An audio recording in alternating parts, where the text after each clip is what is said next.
नमस्ते सबैजनालाई good morning. आज मौलाकालिकामा हेर्नुहोस् कतिजना भक्तजनहरू हुनुहुन्छ है। ल हेर्नुहोस् त भक्तजनहरूको भिड छ यहाँ। हेर्नुहोस् कति छ यहाँ भक्तजनहरूको भिड लागेको छ, अझै आइरहेको छ। हेर्नुहोस् सबैजनाले हेर्नु है कति छ क्या मान्छे त। हामी त आधा घन्टा भनेर लाइनमा उभिएर है हेर्नु त कति छ मान्छे यहाँ। मन्की पनि छ है हेर्ने।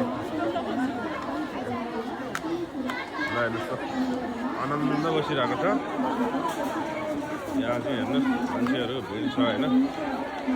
माथि त्यति नै जाम छ। हाम्रो सुरक्षाकर्मीहरूले पनि राम्रो सुरक्षा पनि भएको छ। र सबैजनाले के भन्छ भने आफ्नो आफ्नो झोलाहरू मोबाइल गरगहनाहरू चाहिँ राम्रोसँग राख्नु होला। यसमा डकैती हुनसक्छ। सबै मन्दिरमा राम्रो मान्छे आउँछ भन्ने मात्रै नै हुँदैन, एक चोर्नी मात्रै नियन्त्रण हुन्छ। त्यहाँ राम्रोसँग राख्नु होला। हेर्नुहोस् मान्छेहरूको भिड। ल हेर्नुहोस् कति हो कति के मान्छे त। यो चाहिँ मन्की हेर्नु। यो चाहिँ अगाडि पनि बुढा अरे बुढी त छोरा अरे। ल हेर्नुहोस् यो भ्लगमा